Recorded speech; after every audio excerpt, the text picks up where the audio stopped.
It is a real joy to be here, and I suppose the difficulty that I've got this afternoon is how do I follow on from what Hannah was saying this morning.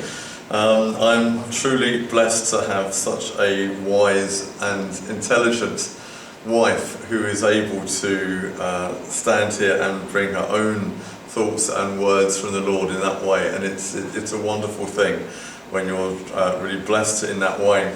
But we are here, and one of the things that obviously came out from this morning is the fact that because this is conference, we do like to go a little bit deeper, and I think we went deeper this morning, really, in some thoughts there. But we're also going to go a little bit deeper this afternoon too. I'm not going to try and pick up the coattails there really of what Hannah was saying this morning in that sense and extend it. I think we've had some good conversations over lunch around that as well. But nevertheless, we're going to launch into something on a slightly broader spectrum. I'm going to move that because I know what I'm going to do. I'm going to move that in a second, and then I'm going to be sharing my tea with the floor. So we're going to talk this afternoon. Then the title really, it grew out of a number of things really of reflection within the last sort of 12 months or so, and really kind of settled on something for this afternoon which I'm going to call Framing the Authentic Identity of Messianic Judaism. So Claire, what's the title? I'm not hearing anything. It's because we've only just started and she's already framing the authentic identity of Messianic Judaism. Now that may sound suitably vague, but actually it's very specific, I think, as you'll see as we go in, and I will try to keep you awake as we go through, family, because I know it's after lunch and our tummies and our minds are really full from earlier on, but we will try and cram in some more. I want to begin with a figure from history, actually, this afternoon. A figure which may possibly surprise you that he would even get a mention here on this Roman Catholic island of Malta. Someone who we wouldn't normally even talk about, and sometimes even in hushed tones, even within Messianic Judaism. The reason being, as soon as I tell you who this man is, you'll understand. You will be nodding sagely and thinking, oh yes, right, I don't know, Rabbi, is it clever talking about him? I don't know. That man is Martin Luther. Yes, exactly. Because the minute you're going, oh yes, but Martin, oh, I don't know, yeah, I mean, it's this kind of, what do you do with this man, Martin Luther? I'm going to tell you why I'm bringing him in here. He's credited with writing his 95 theses against Roman Catholic doctrines and traditions, nailing them to a church door. You know the story, you know the history for sure. And thus, by that one act, guaranteeing himself an interview with the church authorities, who instantly recognized that this Martin Luther was going to be a threat to everything that the Roman Catholic Church stood for. He was brought before the church authorities, who then went on, again as history tells us, to brand him a heretic. And in fact, as I was digging around a little bit of the history of all of this, shockingly discovered, I wasn't aware of this, you may have known this, but I didn't, that the church authorities at the time had actually passed a law which said that if any person would meet Martin Luther in the street, they could legitimately kill him on the spot and they would not be arrested. They would walk free. That's astonishing, isn't it? To think that this would even happen, and that was passed in that way.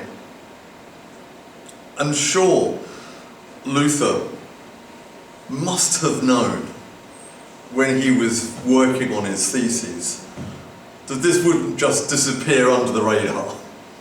I mean, he knew it, just the fact that he took them and nailed them to the door. You know, he's really making a public statement. And it just reminded me really of actually this man of history must have been actually quite a lonely place for him to be, wasn't it?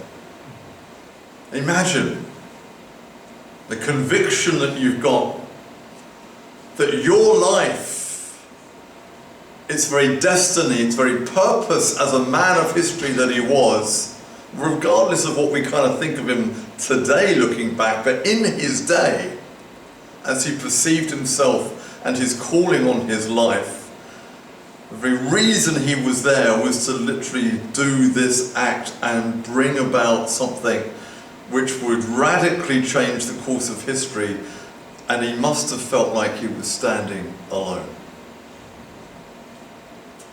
A lonely place.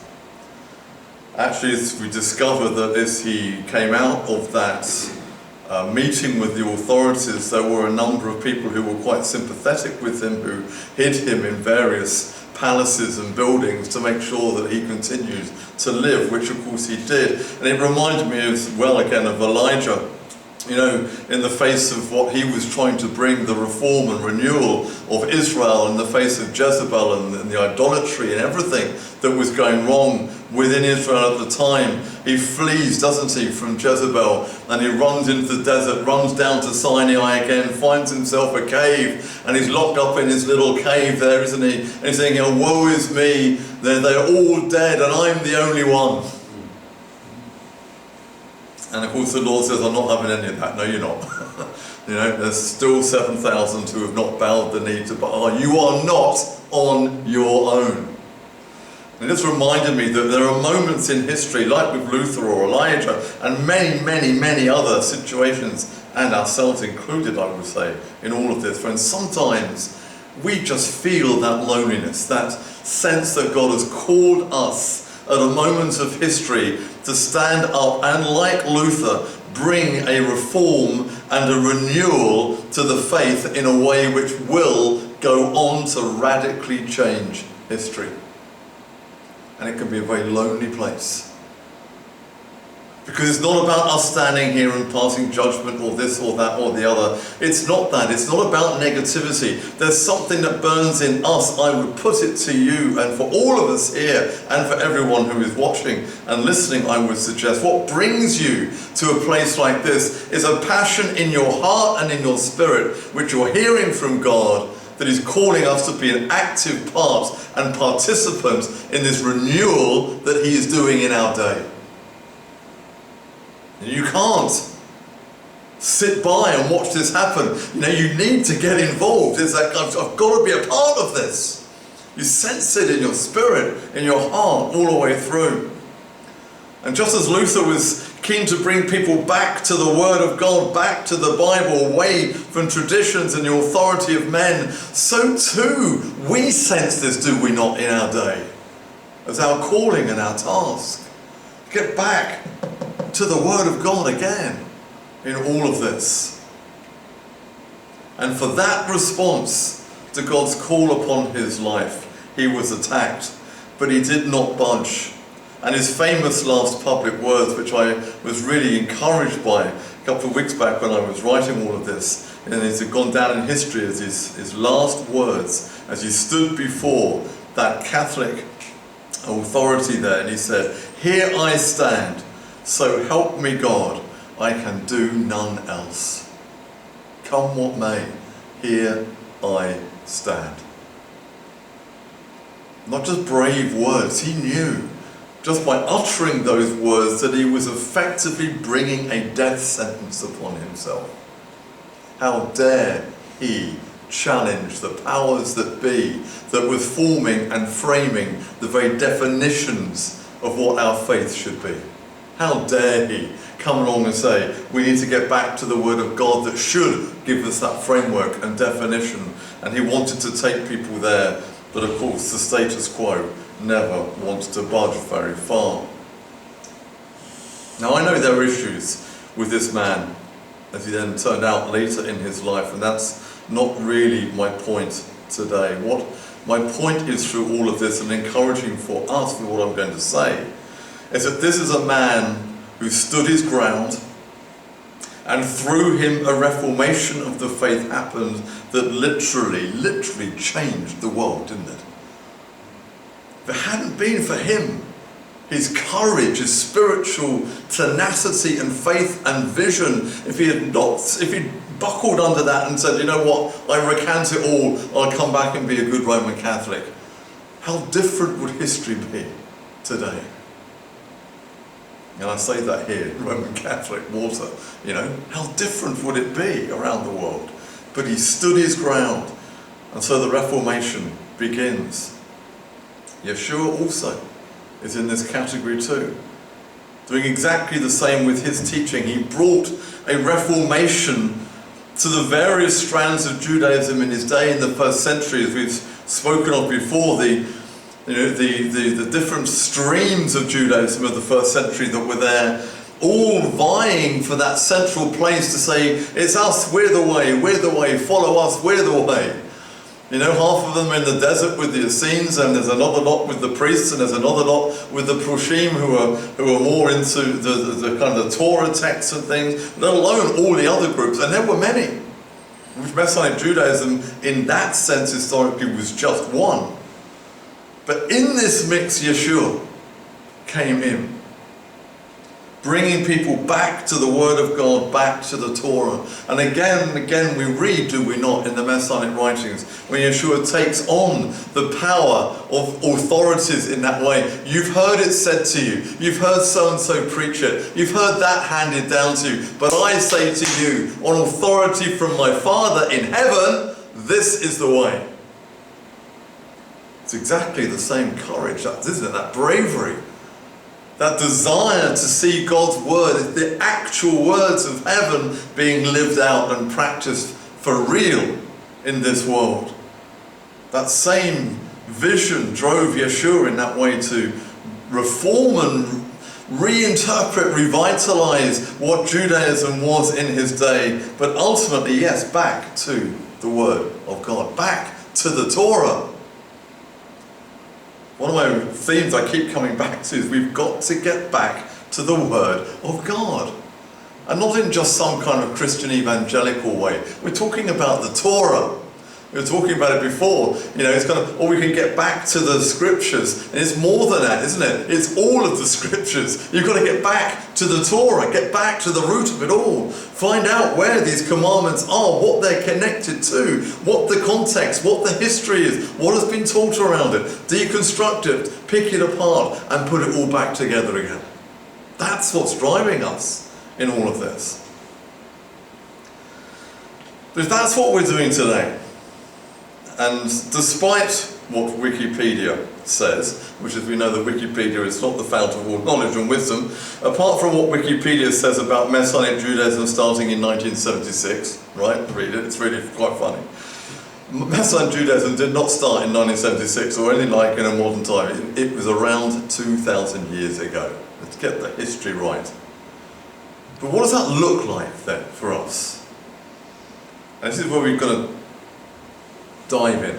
Because if we're going to bring a reformation, a renewal of Judaism in that way, in the mold of what Yeshua was doing, in the mold of what many through history have sought to done Josiah, and there are many examples of this all the way through, where men called of God, and it largely was men, there were a handful of women, but largely it was men, called of God to bring Israel back to the source, the Torah, what God has said from the beginning.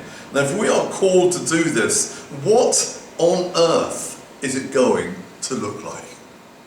Today, what is it going to look like? And that's a really good question. And in fact, actually, the more you think about that question, the more complicated the issues begin to fall out around it. Do we, as you often will hear, and sometimes you'll get this in evangelical churches as well, they say, oh, we want to be a community that is a first century faith community. To which my response has always been, then why aren't you keeping the Torah? Right? But first off, let's get real about it. If that's what you want to, then you go, oh no, not like that, no. first century in the way we want to interpret the first century, which is blah, blah, blah, blah, whatever it may be. You know, that we're not trying to mimic what was happening 2,000 years ago. You're never going to do that anyway. We've moved on 2,000 years. What are we going to do with the Torah today? What are we going to do with that Jewish identity today that is going to make sense right here, right now, and be completely true to both letter and spirit of what the Word of God, the Torah, says? That is a huge challenge, isn't it? When you think about what is being built here, what is being created. Because there are a number of people around us. When you look, and you know, they're there, you've seen some, heard some, who will say that we are just misguided believers, that we are just using Jewish symbols in a missiological way, when deep down, of course, actually we all just know, isn't it, what we really want to do is just to convert Jewish people to Christianity. That's what people will throw at us. And it's not true. We are not Christians. We don't belong to the church in that way.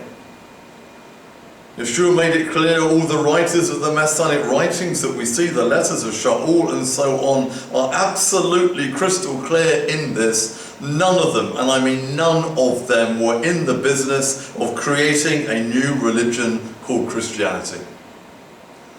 That takes us to a critical point in all of this, that Yeshua and Shaul and the other letter writers and the communities that were there had as their focus 2,000 years ago of what we would today call a continuity place. They weren't establishing something new. They weren't interested in building something new. It was the continuation of the ancient path of the revelation of God given through the Torah, which is the very basis of what Judaism is and always has been. That was the desire on their hearts to do. That is what Messianic Judaism today is. And I don't mean just the Messianic Judaism that we see here or within our union. No, we can be generous in all of this. There are different ideas and thoughts in the movement around the world, but together, all of us are working and pulling in more or less the same direction. And we've got to understand that. It's not just us. God is at work globally right now in Messianic Judaism, and we're all on this path of working bits out and trying to understand how it all fits together in that way. But it's a continuity path. It's not something new. It's to go back and rediscover the history of it, the background of it, and put it all together in a way that Yeshua is teaching. We are not people who are merely using the Talit so we can try and impress Jewish people with the hope somehow maybe they will accept Yeshua. That is not what we do. That's what we're accused of, but it's a lie. That's certainly not true. Because our desire is to get back to what God has taught. That is what God is calling us to do. That's where the renewal of continuity looks like. But everyone within the Jewish spectrum, including Messianic Judaism, is grappling with all of this in one way or another. All forms of Judaism connect with the Torah in some way, whether it's through the oral Torah of the Orthodox community or more of the kind of cultural inheritance model of liberal Judaism and, frankly, everything in between. But they're all basically standing on the Torah in some form and in some way. Just as Messianic Judaism does. We do not reject, like the church, the Torah. Even if only in a theological way the church has abandoned it, because we know that the church will still teach thou shalt not kill in that way, or thou shalt not murder, which of course is in the Torah, but as a theological position it has taken that line. So whatever we do in Messianic Judaism, whatever our approach is in Messianic Judaism, the one thing is going to be really clear, is going to be close to or similar to what you would see in other strands of Judaism in some way, sense, and impression through all of that. Whatever else is out there in the Jewish spectrum, we'd expect there to be similarities. I mean, at the end of the day, Shabbat is still Shabbat, isn't it? Shabbat doesn't belong to the Orthodox. Shabbat's in the Word of God. Shabbat is a commandment of Adonai. Shabbat is creational. Ultimately, you could argue it belongs to all humanity on that level. It doesn't belong to one particular strand of Judaism or Jewish thinking. Whether you're Orthodox or liberal or Messianic Judaism, we're all there trying to engage with Shabbat and work out what we do with it, how we keep it, what's allowable, what's not allowable, and everything else in between. We're on that journey trying to do this. And if what Yeshua taught is Judaism, and by that I mean not just rabbinic Judaism with Yeshua's attachments, and there's a huge difference between those two positions, real Judaism, the Judaism we read about in the scriptures, the origin, the source of this from the Torah, if Yeshua taught Judaism then in that way, then to live our faith lives connected to Judaism is to actualize the real core depths of our revived Judaism in Mashiach. Makes sense. We follow Yeshua's Jewish teaching. We're living out the Torah. That's the identity. You know, if you go back a few years, there were these wristbands, didn't they? You know, what would Jesus do? Do you remember the wristbands that people used to wear? It's funny, isn't it? Because you see people doing this, and I say, oh yeah, every now and again I look and say, no, what would Jesus do? I said, why aren't you keeping kosher then? Why aren't you keeping Shabbat? Because that's what he would do. Huh? Because he didn't do anything else. I mean, it's, you know, his whole life was built around the commandments in that way. He taught it, what he taught, how he lived. All of this brought out the depths of the Torah and that Jewish identity. And I would argue you're going to be in a minority if you take the position that Messiah wasn't teaching Judaism, and who can say that it wasn't authentic at that point? Of course, what Messiah will teach is authentic Judaism. Judaism believes this. Always has done. When Mashiach comes, we'll understand the difficulties of the Torah because he'll explain it all. What Judaism has always believed. Whatever Mashiach teaches as Judaism is going to be authentic, and the record that we've got in the Messianic writings of his Judaism is the most authentic form of Judaism we're going to discover. With all the similarities that we've got with other forms of Judaism, all of that is there, and we cannot avoid that, and we should not avoid it because it is a Judaism. The question, as always, when you begin to chase it forward in this way, the debate comes down to not what he taught, but whether he was and is the Mashiach. Because if he is the Mashiach of Judaism, then he has the right to teach Judaism and Torah in the real form that it's meant to be. We believe Yeshua is the Mashiach, he is truly Messiah in that way, and therefore we need to follow his Jewish teaching and the Judaism that he taught it, and make that recognizable today, because by doing so, by actually meeting on a Shabbat, by having our Jewish identity in the way that Yeshua taught it, what we are saying to the Jewish community is, he is Mashiach.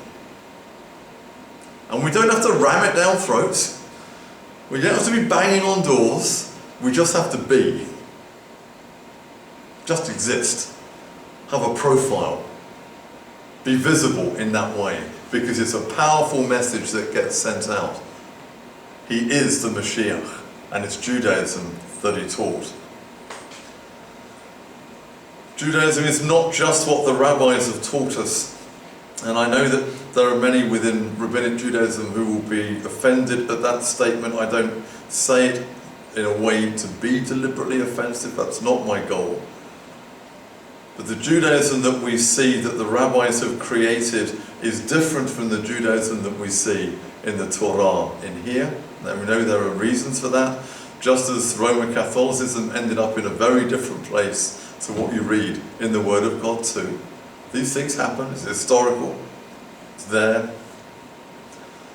But we have to get back to the Word of God, get back to what it is in all of this. And Judaism is exactly what Yeshua was living and teaching and instructing us all the way through. We cannot just get back to what we would see as, say, well, it's obviously Judaism is what the rabbis have taught, and then we'll look at what Yeshua teaches and we'll somehow bolt that into what the rabbis have taught.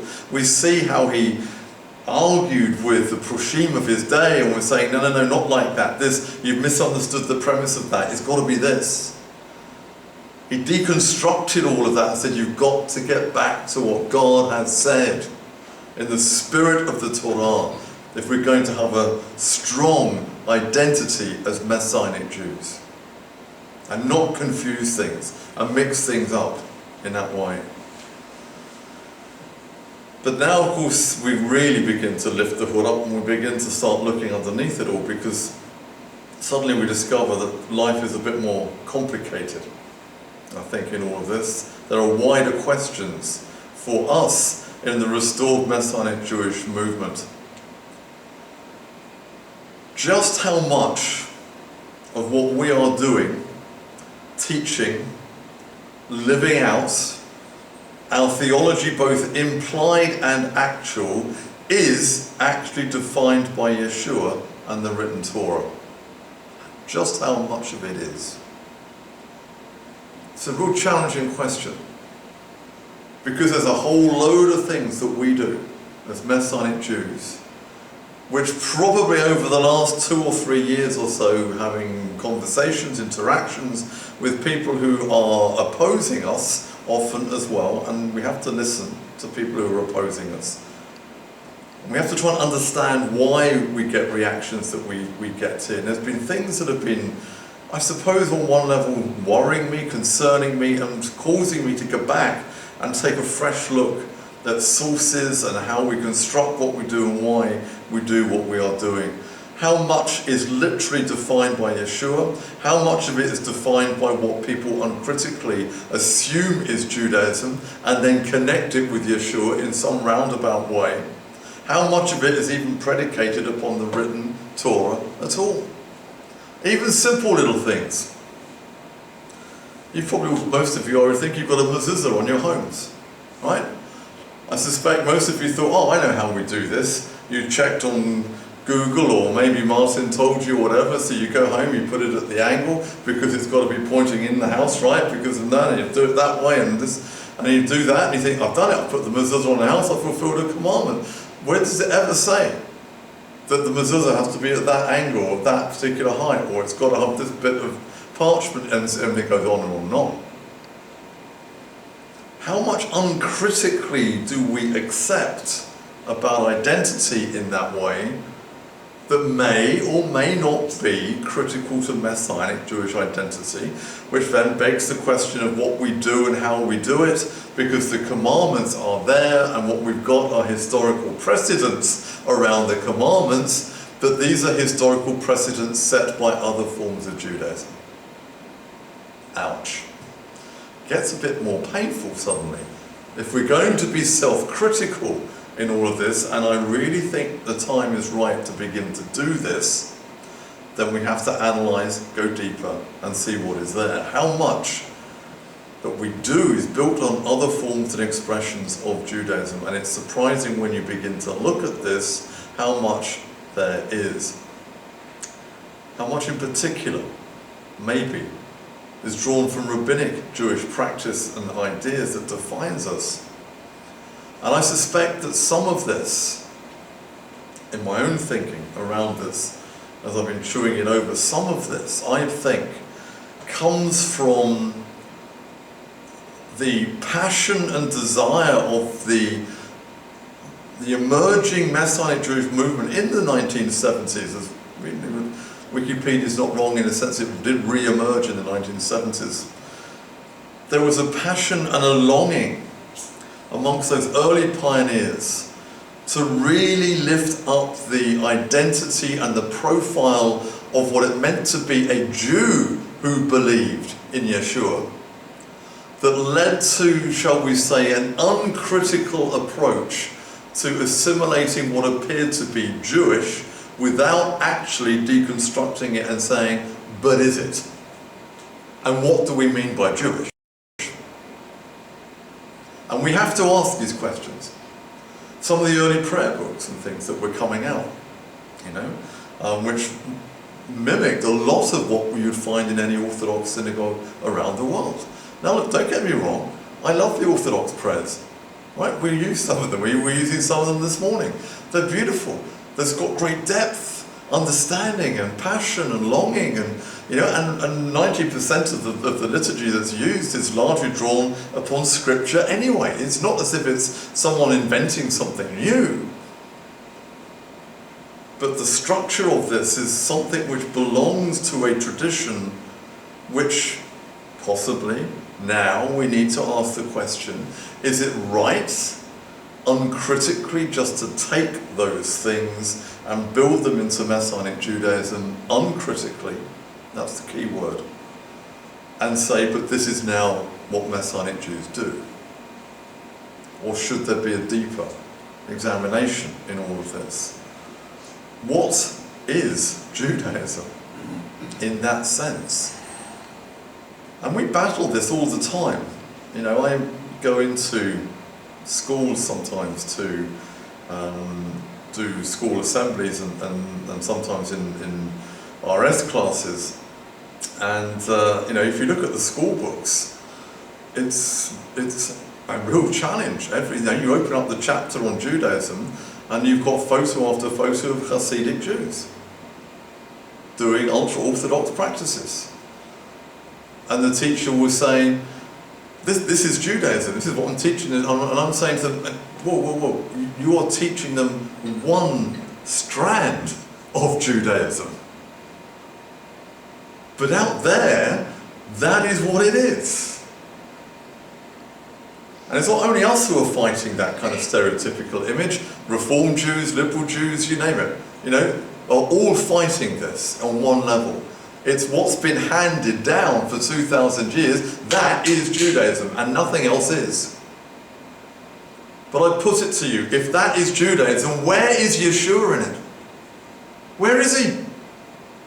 In fact, even worse than that, I was reading just before I came out, I said to Martin just the other day, we were talking about this, of a story of an event in Moscow at the time when one of the rabbis, Messianic rabbis there, was preaching about Yeshua, and outside of that place there was a demonstration from Orthodox side who were screaming and shouting at people going in and saying, Jesus is not for you, and I won't repeat all the other things that they were saying. Vile things.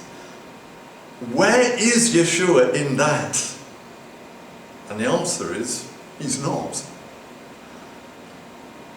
And I think it would be wrong for us to try and shoehorn him into that. Why? Because Rabbinic Judaism as a holistic system works and stands and functions on its own. And if that's what you want, be my guest. Right?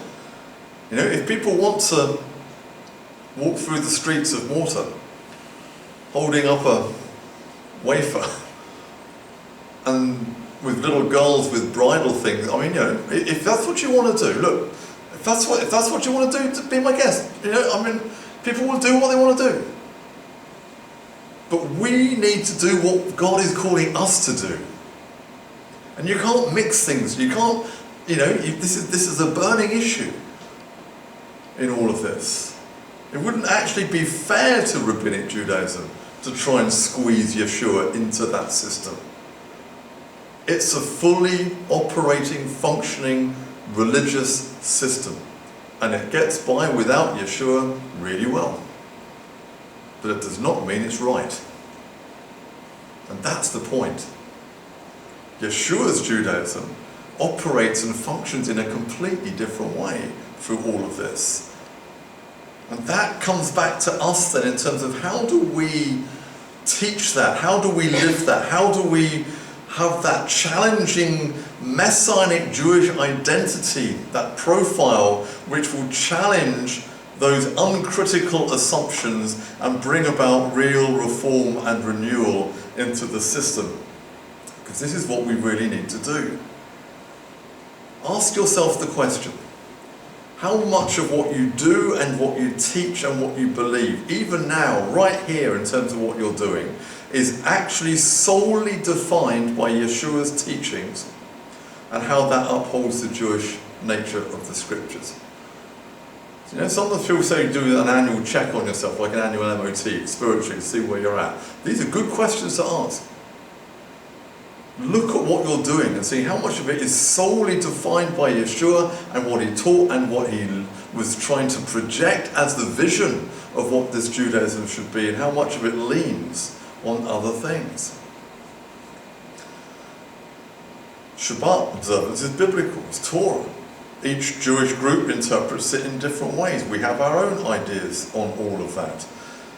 But then, you know, how far do we wander from those traditional ideas before people out there no longer see us as Jews, as a Judaism? These are intriguing questions that we need to ask. We need to kind of chew on these things. I mean, the Karaites are still considered Jews today, right? They've rejected the oral Torah, but they're still seen as Jews.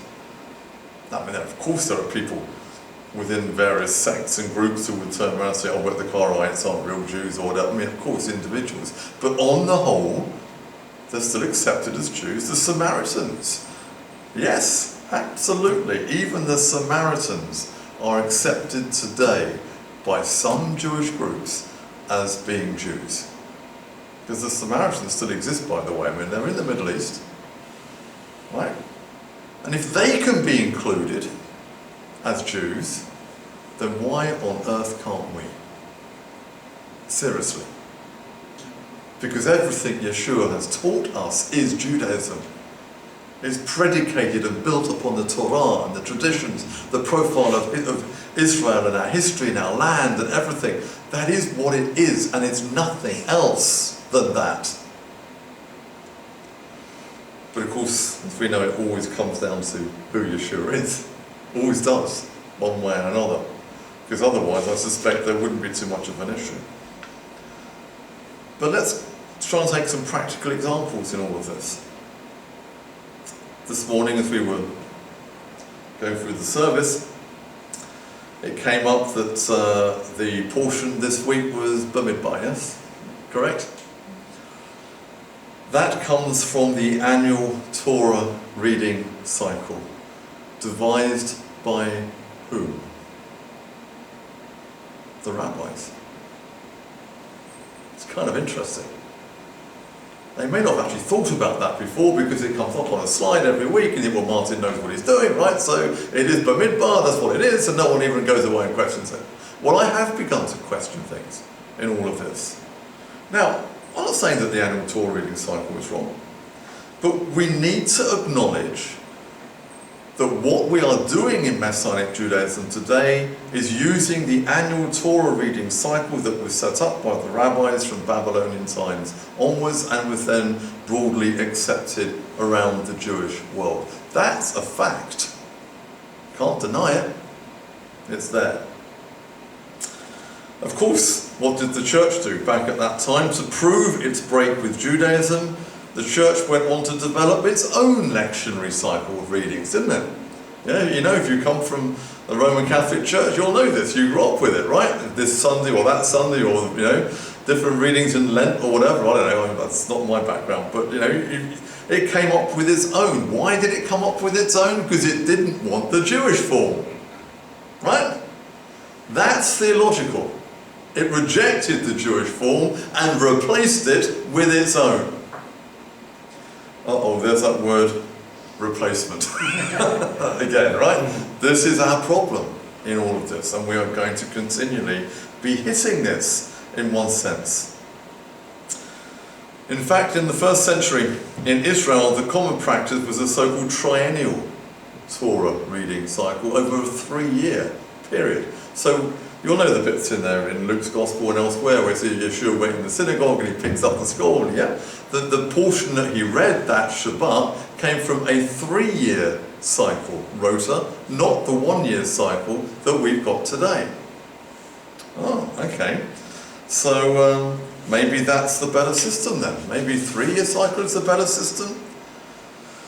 I mean, you could say both the 1-year, the 3-year cycle, both of them for sure go back to much earlier traditions than both of them, and arguably, really, whoever came up with these systems of the Torah reading cycle was a pretty good administrator and realized somehow we need to read the whole of the Torah. We need to do it in a systematized way that makes sense, in a way that we can regularly teach it, because of course the Torah says you should be reading the Torah regularly. That's what the Torah says. The rest is tradition. And the traditions aren't necessarily bad on this one, you know. Scarcely a Jewish idea at that point, really, in many ways. Just as Moshe's father-in-law, what did he do? When Moshe was completely overwhelmed with all the workload, Moshe's father-in-law, Yitro, the high priest of some pagan thing, I mean, on one level, one would even listen to such a man, right? But this man comes up and says, Moshe, I've got a great idea for you. I'll tell you what, spread the load, delegate it, set up groups of tens and hundreds, and you'll have a much easier life. Is that a Jewish idea, to delegate authority in that way? Hierarchy of authority? I wouldn't say so necessarily. It works, it makes sense, it's good. But now, of course, it's in the Bible, so we know it's good, right? Because it's there, we read about it when we get to that portion. And so in many ways, with the Torah reading cycle here, it's not an issue about where it really comes from. It's a system that works. It fulfills the idea we're meant to be reading the Torah regularly, and therefore we should be doing it. Is it more authentic to revert to what Yeshua worked within the triennial cycle? There are some Messianic groups in the States who are actively building a 3-year cycle of Torah readings, because that's what Yeshua did. Is it more authentic? More real, more historical? I leave that for you to ponder. I'm not here to kind of say yay or nay in many ways today. I want us to think about these things. We could, of course, develop our own. Right? We could say, ask Martin here to come up with our own 2-year reading cycle for the Torah. How about that? There's your project for the next year. You know, we could do that, couldn't we? Right? Why not? We could. Do we reinvent the wheel for no reason? When the wheel that we've got works really well? Possibly not.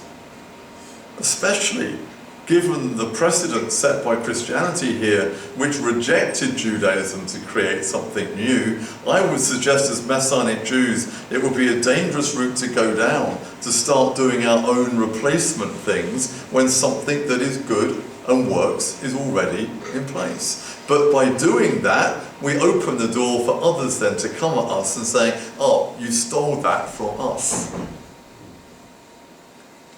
It's a tricky position, isn't it, when you begin to peel it apart? What do you do? And we're not unsympathetic, you know, when people come and are very strong towards me in particular about this, and they say, but you did that, you know, you stole that, it's not right, it belongs to, you know, and I feel that, I genuinely do. I'm not going to say, who cares? No, I do care. That's why I'm standing here talking about it, I care. We can't just blunder into people's traditions and lives and just act like a bull in a china shop. We need to look sensibly, carefully at all of these traditions and understandings and work within it with Yeshua's teaching and try to refine what we're doing in a way which brings out Yeshua at the very heart of it all, and stand on that. If we take the flack and persecution for standing in the place where Yeshua is teaching, that is a good persecution that we are to expect. If we're doing it because of what we're doing is wrong, then we're misplaced. And as Messianic Jews, we have to have a position of integrity, theological and otherwise, when we're approaching our Judaism and living it out. What about the liturgy? We mentioned it briefly before. Do we stop using the Shema just because the Orthodox use it? The Shema's in the Bible. The Shema doesn't belong to the Orthodox. Hear, O Israel, the Lord our God. It's in Scripture. What, you know, what are we going to say? Oh, well, no, we know that they use it, so we won't. Why? It's in the Scriptures. It's a beautiful prayer. Why would we just stop doing it in that way? How about the Aaronic blessing? I was just comparing prayer books of different traditions. You know, a number of traditions use the Aaronic blessing. It's a beautiful blessing. Why would you not want to use it in that way? Jewish communities use it, Christian communities use it, they just do. Do you want me to be even more controversial? Are you still with me? You're not about to stone me just yet. Let's be even more controversial in this. It wasn't that many weeks ago we were sitting around the Passover table. Right? The Seder that you used, the Haggadah. Where did it come from? Who wrote it? Do you know? What was the historical background of it? What's the theology that undergirds it? We've been doing some research on this in the Union just recently. And I'll tell you what, it gets really, really interesting. The only bit we know, as you know from Matthew's Gospel there, where Yeshua is doing his own, it gives you just a couple of verses, and the bits that are included is really short. There's not that much detail. Of course it's reflected in the modern Haggadah that we've got, of course it is. But there's a whole lot more that's been added. You know, you take the hard-boiled egg from the plate and you talk about it, and the hardness of Pharaoh's heart and all the other bits that we talk, that wasn't even added till the Middle Ages. Is that something Messianic Jews should be connecting with and talking about? Maybe we should, because it's tradition, and as Messianic Jews, we have the right to use the traditions. I haven't got a big problem with that, per se. But we've definitely got to ask the questions. We have to. As part of the research, I got a number of Haggadah out from Reform and Liberal and everything else. I'll tell you what, there's a whole range. Did you know there's even a green Haggadah now? Yeah? Oh, there is. Yeah, it's all about hugging trees and saving the planet, all the way through. It's quite incredible. And it's done by green Jewish groups who've looked at this themselves and said, you know what, we're going to rewrite this, because if we want it to reflect our values. Now, we can look at that and go, hey, we're not doing that. But then why aren't we looking at this thinking we want it to reflect our values as Messianic Jews with Yeshua's teaching? And there are Messianic Jewish Haggadah available, again, coming out of the States now. I've got 1 or 2 in my office at home, which are radical departures from the traditional Haggadah. I read them and I thought, I don't know, I'm not comfortable. You know, I was getting a reaction. But we need to ask the questions and try and work where we go forward on all of this. That's before we even get into the whole idea of the festivals. And apparently there's a festival called Corpus Christi. I'd never heard of that, but apparently someone came up with a festival called that. I don't read about that in the scripture, by the way, so I don't know where that came from. But you know, the festivals and how we do them and how we keep them, these are big, big issues. How we keep Shabbat, you know?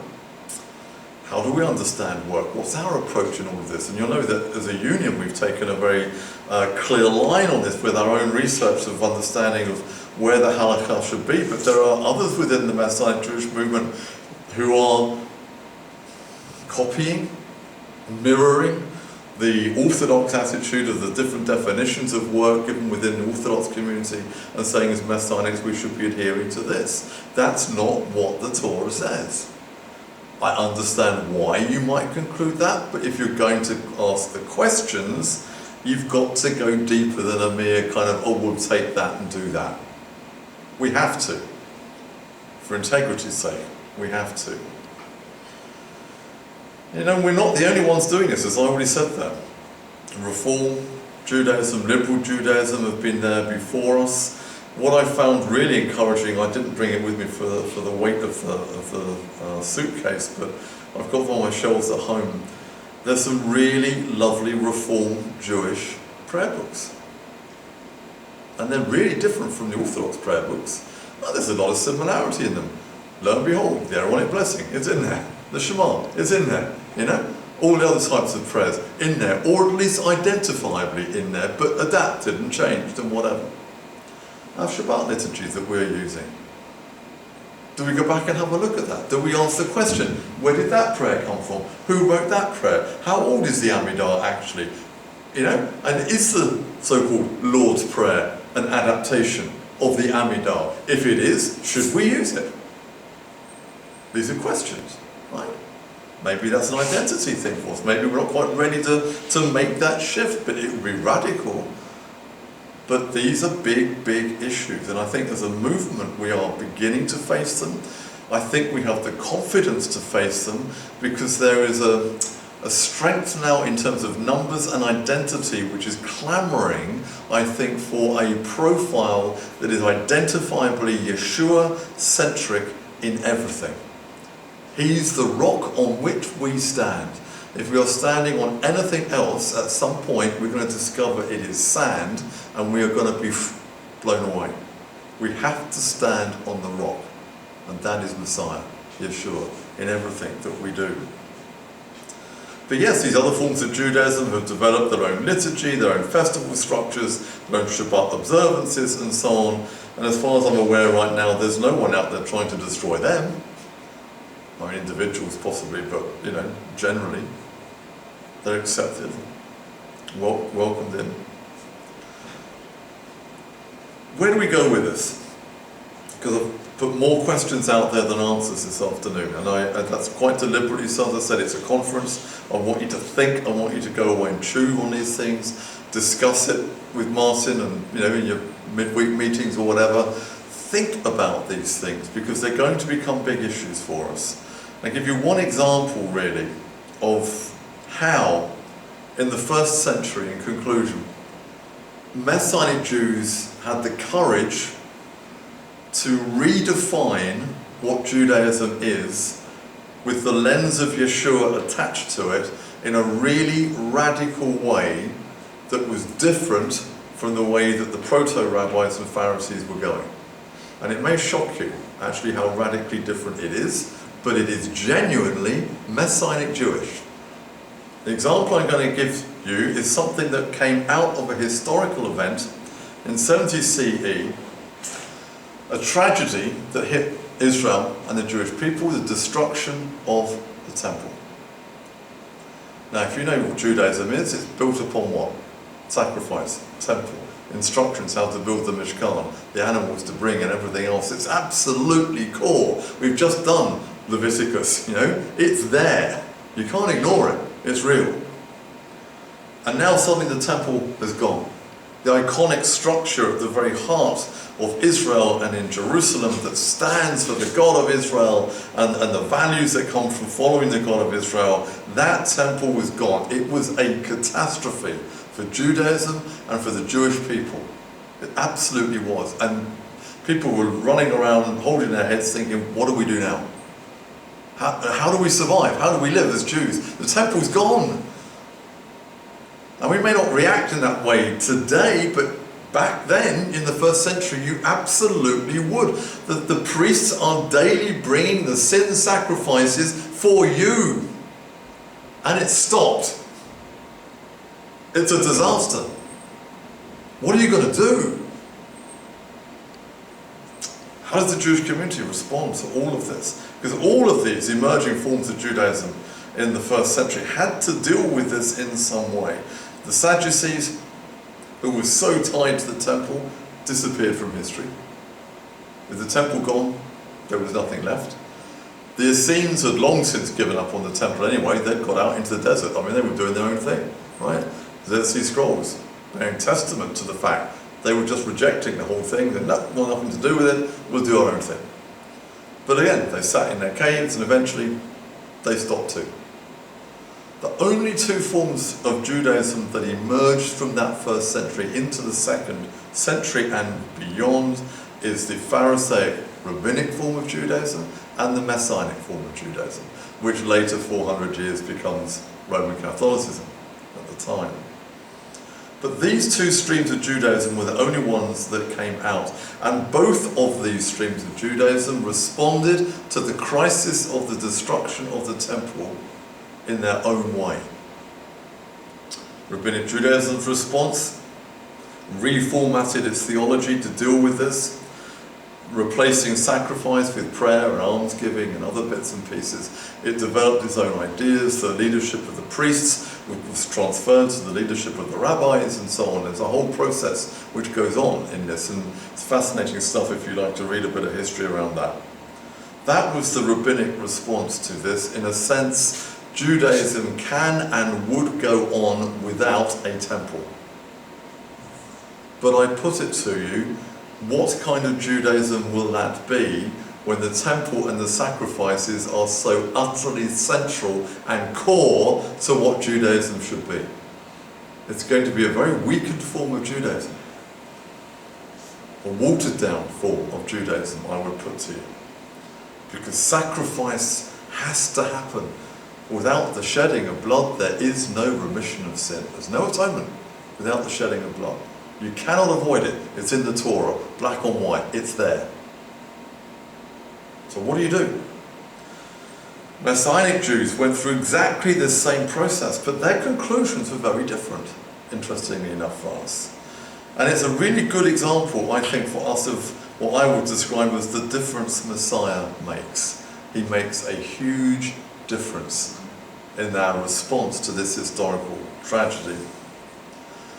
While the rabbis were replacing sacrifice with prayers, the Messianic Jews, in particular, the writer of the book of Hebrews, occasionally Shaul and Kepha, went on to restructure the ideas of the temple into a very different form. You may not have thought of it in this way before, but if I give you this template in the sense of read the book of Hebrews as the Messianic Jewish response to the destruction of the temple, and it will give you a very different spin on what you're reading. Because it's all about the sacrifices and the high priest and going into the Holy of Holies. This is a Messianic Jewish response to the destruction and the disaster of the loss of the temple. They had to rebuild this, they had to make it work, because it's so core to Jewish ideas. Shaul did it, Kepha did it, Peter was doing this in his own way, in his own letters as well. And what they had done, and I will just give you the references here, 1 Corinthians 3, 16 to 17, 1 Corinthians 6, 19, 2 Corinthians 6, 16, Ephesians 2, 21. There are others. I can give them to you after when we stop recording if you would like, but if I suggest you look up those passages and see. What those passages come out to tell us is that what the Messianic Jews did in that time period with the temple gone was to reconfigure what the temple was, its purpose and its function, and apply it to the Messianic Jewish community. So you've got ideas suddenly coming out of there saying that the body is living stones. That's what we are, the stones, the living stones of the temple. Now these are responsive theological ideas to the idea of the temple. Wherever you now go, the temple goes. I've got this pile of living stones sitting in front of me. One of them's asleep, I think. But you are a living stone. Wherever you go, you are a stone of the temple, right? Because we're alive. We're part of that construction. Now, that's not something they just kind of sat down and thought about. This is something which is obviously within the Jewish spectrum of ideas, but they in a sense reapplied it to people. We are a holy spiritual abode for the Ruach HaKodesh, the Holy Spirit to come and fill. In the same way as the Shekhinah, the Spirit came and filled the temple. Do you see how all these ideas link together? They're all temple ideas. And it was a response to the destruction that triggered this re-theologizing in that way. It connects back, of course, to the idea that the original Mishkan and its original construction was built where? In Israel? No. It was built in the wilderness, wasn't it? It was built in the nations. It was built amongst the Gentiles. Huh? Oh, no, thank you.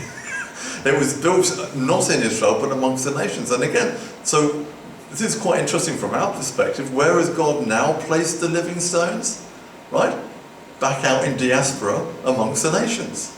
Just as the Mishkan was. The Mishkan moved. When the Spirit moved, the Mishkan moved. When the Spirit moves, you move. Right? This is what we do. That theology goes with it all the way through. What about sacrifice? Well, that's an easy one for us, isn't it? Yeshua's sacrifice is absolutely central in this living temple that we are. Today, we have a sacrifice for sin. The rabbis don't. There's no shortcut on this. Without the shedding of blood, there is no atonement for sin. Currently, today, no temple, there is no shedding of blood. There is nothing within the rabbinic Jewish spectrum which says that covers sin, except God is merciful and we hope for the best. But that's not what the Torah says. You don't hope for the best with God. He's given us a way. It's called sacrifice. He didn't send his son Yeshua so we would hope for the best. There was a reason, a purpose. His death was sacrificial so our sins would be covered. That's why he died. And it's core to Messianic Jewish understanding in that way. The last thought in all of this, of course, is, as it says in 1 Peter 2:9 as well, we talked about, Israel as a nation of priests. It's now transferred its idea into what we call the priesthood of all believers. It's a Jewish idea. Israel is the priesthood of all believers. And now it's applied to all those who are born again and saved and following the God of Israel and the Jewish Messiah. It's not a huge leap, really, if you understand it that way. But all of these priestly temple ideas were a response to the destruction of the temple. But the wonderful thing about it is this: they are unique in that sense. They weren't piggybacking on other forms of Judaism. They went back to the Word of God, they researched it, understood it, and then developed it, and had the courage to do so. That's kind of where I'm thinking this is going. We kind of need to have that courage, I think, in all of this. Messianic Judaism created a genuine, authentic expression of Judaism focused on Messiah and the Torah and the land without losing any of its base identity. It didn't copy Rabbinic Judaism. It couldn't, because Rabbinic Judaism as we know it today didn't exist at that time. It was a Judaism taught by Messiah that stood on its own 2 feet right from the beginning, and we need to get back to that living form of Judaism today. So my final word really is this: will you join us? Do you want to be part of the project? Because that's kind of where we as a union, and I think around the world, this is where it is going. Increasingly there's this understanding we've got to build this Judaism with Yeshua at the heart of it. And we want everyone in the union to be a part of this, not just the leadership. We want you to be thinking about it, pray about it. When you come across something in the scriptures, you're researching it, as Hannah was saying this morning, go back and find that command. And if you can't find it, look at the context. Work it out, because this is how we are all going to move forward in all of this, in a very authentic form of Judaism. We will rediscover the old country, and that old country, of course, will be Israel, with Messianic Judaism steering the path forward. Thank you very much, everyone. Let's just pray. Avinu Malkeinu, Lord God, Father, I just thank you that you've brought into this movement, but also globally the Messianic Jewish movement, such able people who are willing and desiring to see a real authentic form of Messianic Judaism, Yeshua-centric Judaism, re-emerge and be birthed in our time and our age. We want to be an alternative, Lord, for Christians who are leaving the church, yes, also, but we want to be an alternative for Jewish people who are maybe looking for other ideas and streams of ideas within Judaism, which maybe they've not encountered so far, to have a fresh new look at the Judaism that Yeshua taught. That we aren't just trying to be a cheap knockoff of other things or other forms of Judaism, that we have the courage to dig deep, Lord. Father, I just pray, help us to be unafraid to be radical and Jewish and biblical and historical, and to follow Yeshua wherever it takes us. So we too can say, so here I stand, so help me God, I can do none else. Amen. Amen. Amen. Thank you.